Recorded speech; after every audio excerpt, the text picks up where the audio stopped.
Hello boys and girls. Today we'll be reading chapter 7 from the book Street Child. Well, let's recap what transpired in chapter 6. A new character, Tip, was introduced. He was the closest thing to a friend that Jim could ever hope to have at the workhouse. The schoolroom was where the boys spent every morning. Mr Barrack, the teacher, came across as quite strict and rather unjustified. He would swing across the knotted end of a rope that he would have in his hand, always ready to hit a lad, had they not spelt accurately or read a sentence inaccurately or happened to laugh during lessons. One morning, the boys were given chalks and slates to write on. A visitor had brought them in as a present. That's when Jim had shared that he couldn't write. Tip also confessed that he couldn't read, and while the two were conversing, Mr Barrack noticed them and swished his rope across Tim's outstretched hand. Later, Tip warned Jim that once Mr Barrack hits a child, he picks on him and hits him again and again and again. Tip was rather very sweet to say to Tim that if he was ever noticed by Mr Barrack, and in the event of Mr Barrack picking on him, let him know there was Tip so that he could get hit instead of Jim. Now, at the end of that morning, the boys were asked to take out their instruments. It was in the middle of the thumping of the drums that Tip revealed, "I hate this place. Bang, bang, bang, bang." Well, to that Jim related, and he went on to say all that was in his heart. He shouted into the darkness, opening up his throat to let all the tightness out. "I want Dad. I want Ma. Bang, bang, bang. I want Emily. Bang, bang, bang. I want Liz. Bang, bang, bang, bang, bang. I want to go home." All this was noticed by Mr Barrack, and he raised his hand as utter, swirling, hugging silence creeped in. Chapter 7 The Wild Thing. "Joseph," Jim asked the bent man one day out in the yard, "how long have you been here?" "Been here?" Joseph swung his head round and peered up at Jim. "Seems like I was born here. Don't know nowhere else, son. And I don't know all of this place neither." He leaned against Jim so he could swing his head up to look at the long high building with its rows of barred windows. "I've not been in the room where the women go, though long ago I must have been in the baby room, I suppose, with my ma. I've been in the infirmary wards, but there's all kind of little twisty corridors and attics and places I've never been in, Jim, and I don't want to neither. It's the whole world, this place is." He spreads out his hands. "Whole world." "It ain't, Joseph," Jim told him. "There's no shops here, and no carriages, and no trees." He closed his eyes, forcing himself to try and remember what it was like outside. "And there's no river. There's a great big river outside there." "Is there now?" said Joseph. "I should like to see that river. Though to tell you the truth, Jim, I don't know what a river is.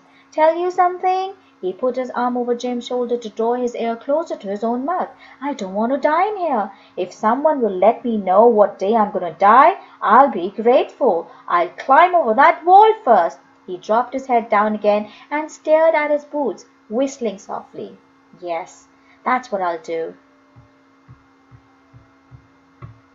Tip sputtered and nudged Jim, but Tim was looking up at the high walls that surrounded the workhouse and at the bleak sky above it. "How long have I been here, Tip?" he asked. "How should I know?" Tip hugged his arms round himself. "Keep moving, Jim. It's cold." It was impossible to tell one day from the next. They were all the same. School, sack making, bed. The only thing that changed was the sky. Jim had seen the grey of the snow clouds turning into soft rain clouds of spring. He'd felt summer scorching him in the heavy itchy clothes, and now the sky was steely grey again. The pump had long beds of ice on its handle. "I've been here a year," Jim said. It was then that the little secret promise that had nestled inside him began to flutter into life like a wild thing. "I've got to skip off." He let the mad thought rise up in him. "If I don't, I'll be like Joseph. One day I won't remember whether I was born here or not. I won't know anywhere but here." During lessons that day, the old schoolmaster's voice droned on in the dim schoolroom. The boys cuffed and shuffled in their benches, hunching themselves against the coal. Jim's wild thoughts drummed inside him, so loud that he imagined everyone would hear them. He leaned over to Tip and whispered in his ear, "Tip, I'm going to run away today. Come with me." Tip sheared round and put his hand to his mouth. Mr Barrack sprang down from his chair, his eyes alight with anger and joy. "You spoke," he said to Jim, triumphant. "It was you." Tip closed his eyes and held out his hand, but Jim stood up. He didn't mind. He didn't mind anything anymore. The teacher hauled him off his stool and swung his rope round. It hummed as it sliced through the air. "I don't mind," Jim tried to explain, but this made Mr Barrack angrier than ever. At last he had caught Jim out, and he was beating him now for every time he had tried and failed. He pulled a greasy handkerchief out of his pocket and wound it across Jim's head, tying it tight against his chin. "Just in case you feels like hollering," he said. All the other boys stared in front of them. The rope stung Jim again and again, and the beating inside him was like a wild bird now, throbbing in his limbs and in his stomach, in his chest and in his head, so wild and loud that he felt it would lift him up and carry him away. When the schoolmaster had finished with him, he flung him like a bundle of rags across the desk. Jim lay in a shimmer of pain and thrumming wings. He wanted to sleep. The bell rang and the boys shuffled out. Jim felt Tip's hand on the shoulder. He flinched away.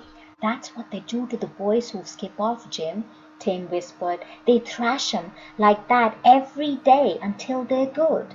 Jim felt the wild thing fluttering again. Only if they catch them. They always catch 'em. Bobbies catch 'em and bring 'em in, and they get thrashed and thrashed. Jim struggled to sit up. The stinging rolled down his body. "Won't you come with me?" "I daren't. Honest, I daren't. Don't go, Jim." Jim looked up at the great archways of the schoolroom. He knew the words off by heart. "God is good, God is holy, God is just, God is love." "I've got to," he said, "and I'm going tonight, Tip."